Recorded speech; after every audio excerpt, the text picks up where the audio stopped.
Manever I say ma PENDREAM TV. PENDREAM TV there osia dem yopo. So yesterday I invited a team of journalists to come to my constituency, Northton, to practically see the pain, the torture, the trauma that the Mensah-led Electoral Commission is putting us through. Often when we speak about these matters, either in Parliament or on the platforms that you give us in the media, people don't really appreciate it. So I thought that I should invite these journalists to come and see what our people will have to go through because of this undemocratic, inconsiderate, and totally reckless decision by Mensah to restrict the registration of voters to only district EC offices. I mean, this is the first time, Doc, that registration is being done at one center across the length and breadth of our country. It's never happened. Never. This is the first time. It's unprecedented. The level of recklessness is shocking. And you must bear in mind, Doc, that if there is any time that the electoral process ought to have been expanded, if there is any time that we should have seen an addition of more centers, more registration centers, it is this year. Why do I say so? In 2021, there was no voter registration exercise. In 2022, there was no voter registration exercise. Mind you, under our laws, the Electoral Commission must register annually. This limited registration must happen every year. So 2021, there was no registration. 2022, there was no registration. 2023, no registration. We are now doing the 2023 registration. Quite late in the day. They have been waiting for some CI, which we made clear in Parliament we were not going to support. So it has delayed the process. And you have this backlog. So we should have seen more centers. Doc, if you read Article 42 of our Constitution, right to vote, Article 42 provides every citizen of Ghana of 18 years of age or above and of sound mind has the right to vote and is entitled to be registered as a voter for the purposes of public elections and referenda. Right. We all know what a right is. It's their right. And an entitlement. And an entitlement is entitled to be registered. So everything that public officials must do, the Electoral Commission must do, you have to do that to make sure that that right is accessed, that that entitlement is available to the people. And that is why the Constitution further provides in Article 45E, when it comes to the functions of the Electoral Commission, I read, the Electoral Commission shall have the following functions. E, to undertake programs for the expansion of the registration of voters. Expansion of the registration of voters. So we should be seeing an expansion on a consistent basis, on a graduated basis, not a reduction.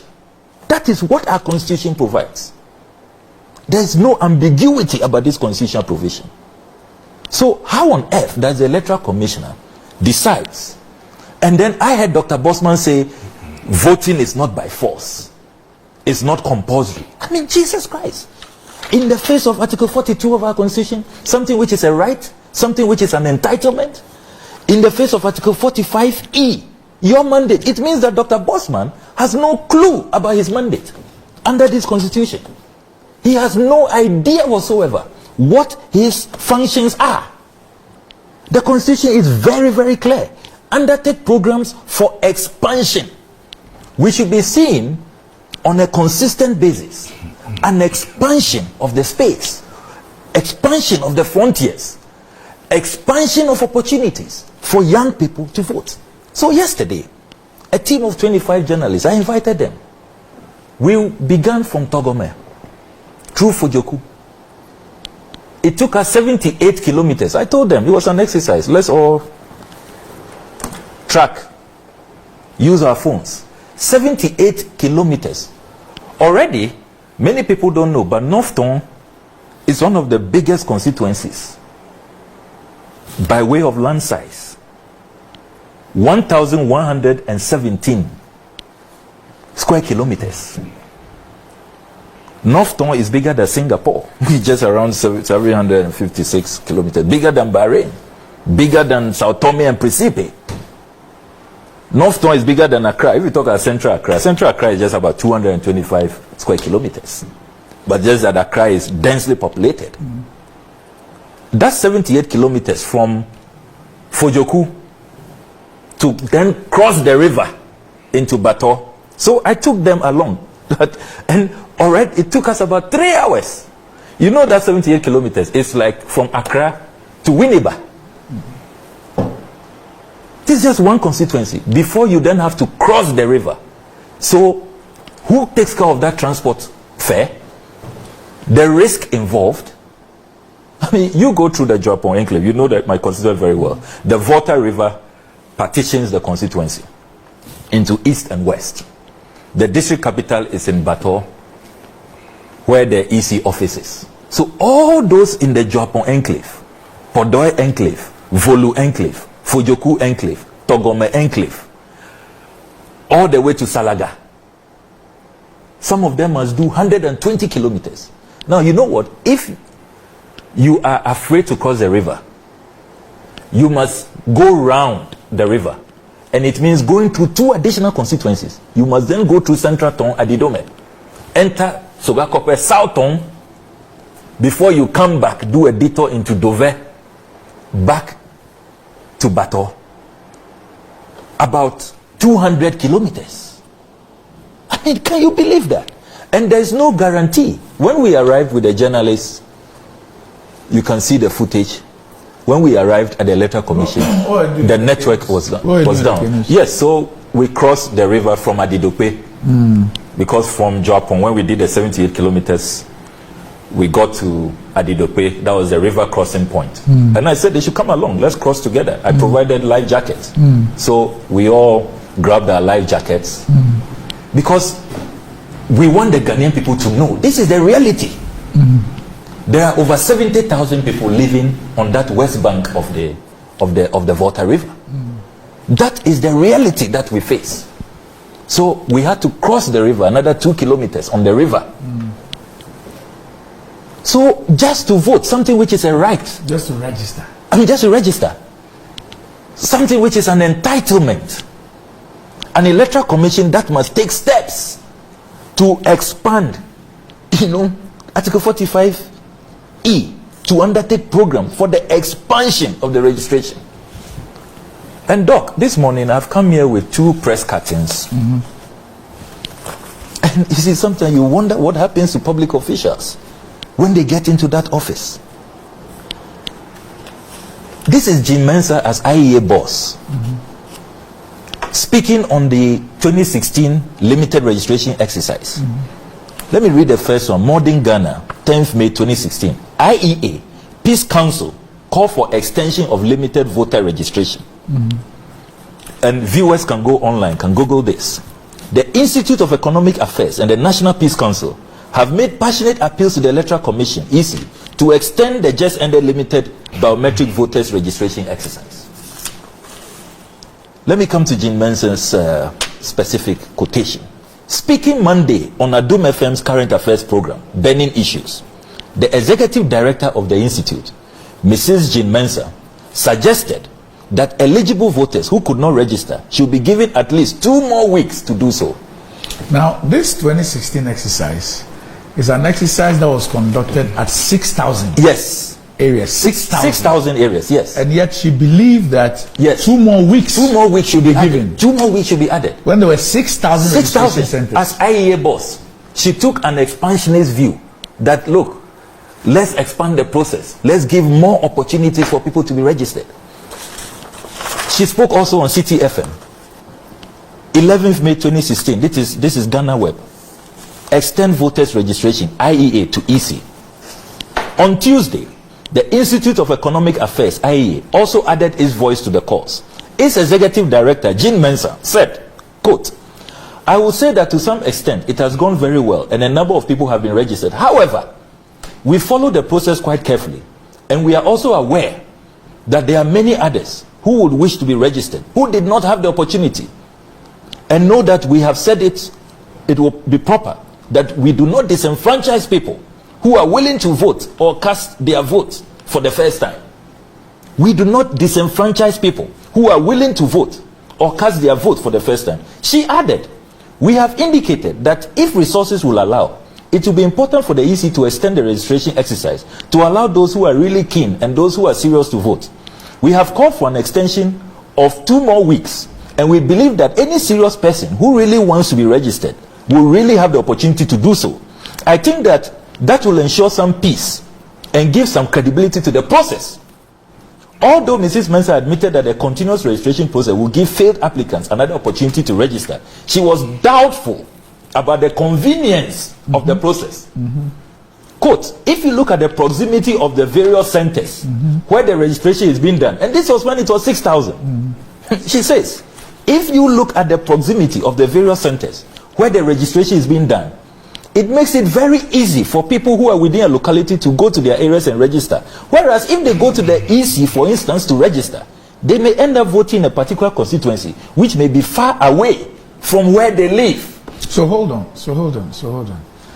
This exercise in 2016, yes, was an exercise that was done at 6,000 polling stations. So it was based on electoral areas. Yes. 6,000. Yes. Now this exercise was for 2 weeks or 3 weeks. Yes, it was about 2 weeks. Yes, and she thought that there should be another 2 weeks. There should be an extension by 2 weeks. Yes. And then at that time, the EC had announced that there will be continuous registration. Yes. She alludes to the continuous registration. Yes. But she makes the point. Yes, about convenience. That this continuous registration will only be done at the EC's district offices. Yes. So she then raises the issue of convenience. That although that will be made available, proximity is a reason why this one at 6,000 places ought to be extended. Yes, can you believe that? Please read that part again. Yes. She said she was doubtful about the convenience of the process. If you look at the proximity of the various centers where the registration is being done, it makes it very easy for people who are within a locality to go to their areas and register. Whereas if they go to the EC office to register, they may end up voting in a particular constituency which may be far away from where they live. I think that, I'm continuing, there's more that she said. Very interesting. I think that it is a great idea to have the continual registration process, but I am not sure how convenient it will be for someone who lives in Wager and who has to come all the way to reach. That is the office of the Electoral Commission to register, unless the EC's offices within the various constituent localities are open. I'm not sure whether the process has been formalized. We are yet to receive any notification from the EC as to whether that process has been formalized. We are actually yet to receive notification on this continuous registration process and whether it will be effective. She told City FM. Incredible. So the double standards, the lack of principle, the hypocrisy, what has changed? At a time, 6,000. And this is Mensah as IEA boss talking about convenience, proximity, that we should not disenfranchise people. And look at what she's doing today. Look, the journalists who accompanied me yesterday, they were all shocked. There's one from Metro TV. You can talk to him. You can interview that reporter. He was shocked. That, really, is this first time to island communities, to overbank communities, and they couldn't believe the distance. They couldn't believe what it entails. Now, I have provided life jackets. I'm still looking for more. I'm not sure it's is adequate. The about 400 that, because the projection we have made, Doc, Northton will have to register not less than 3,000 people. And this electoral commission, they have not provided life jackets, they have not provided canoes. We have to provide all of that. We have to make arrangements for transportation. And you see, Doc, I have here the 2023 budget. What the electoral commission asked for their programs for this year, they never told us that they will do this restricted, limited registration to EC offices. What did they tell you? They said they will follow the status quo. And they asked for 386,047,606 Ghana cedis. 300 and what? 86 million. To do what? For their programs and activities for this year, including the limited registration. 2023. Yes, 2023. And that's what we approved. Parliament did not slash. You remember 2023, we were very, strict. We slashed a number of things. Contingency fund, we slashed it by half. We removed the 80 million allocation for National Cathedral, if you recall. This amorphous office at the presidency called monetary evaluation, we slashed their budget. So we were on a slashing spree. But the electoral commission, we spared them, because we all know how important it is. We gave them their entire allocation. We didn't touch it. So what is going on? It cannot be an issue of lack of resources. It cannot be an issue of lack of equipment, because the equipment are there. These equipments are available in your warehouses. So what exactly is going on? Why this cruelty? Why this wickedness? And look, if you are MP in the terrains that some of us come from, you'll be so pained, you'll be so angry, because look, they spoke to, I wish you can listen to some of the mothers who spoke, that I have 3 children. I have to, transportation alone is 400 cedis. There is no guarantee that after they do the long distance and cross the river, they may get there around 3-4 p.m. that they can finish. They go and join the queue. And Doc, many people don't know. You know, there is a big difference between limited registration and the voting day when we are voting. Because when we are voting, if you are in the queue before 5, before the deadline, You still vote. you will still be allowed to vote. During registration, the system goes off. It's been programmed. It's automatic. At 5 p.m., it goes off. It doesn't matter how many people are in the queue. Oh. Yes. Many people don't know that. So, those of us who are bearing the brunt, we have been forced to do hotel bills, hostels, accommodation arrangements, feeding arrangements, so that they can then wake up and go back there and continue. Can you believe that? The enormous cost. I mean, why? Look, and how do we want these young people to grow up? How do we expect them to be patriotic? Look, one of them asked me, are you these big men, are you people thinking at all? Just to register, just for a card. I'm writing WASI. I have to come and go through all this. At least you have tried. You've brought pickups to take us. We are crossing for free. But all of this stress, I have books to read. I'm writing exams. You big men, what's wrong with you? I was so embarrassed. I didn't know what to tell the young man. I didn't know what to tell. How are these young people going to grow? And look, these are communities that have made enormous sacrifices. Many people don't know that the power we enjoy, we sit in Accra and enjoy. You know, my people had to be relocated for Akosobo Dam to be built. They donated their land. The Pond Dam, my people had to be relocated. The people of Togoma, the people of Ojoku. These are people who have made enormous sacrifices for us to be where we are today. Jean Mensah, who is taking this decision, does she know that these are the people who are paying the taxes? This 386 million parliament approved for her office is the Ghanaian people's taxes. And this is how we are treating them. Your own statements, just about 7 years ago, when you were IEA boss, your post, one would have thought that under this IEA boss, when she becomes electoral commissioner, the way she was criticizing Charlotte Osei, open the space, add two more weeks, allow everybody who wants to register. Today, you are telling the people in their face, virtually insulting them, that voting is not by force, so we don't care. PENDREAM TV. Now, so far so good. say open online portal e wo Ghana nipa share nipa follow nipa comment here to my best of knowledge without any biases Pendream TV. Maneva na say ma Pendream TV. Pendream TV there o say dem yopo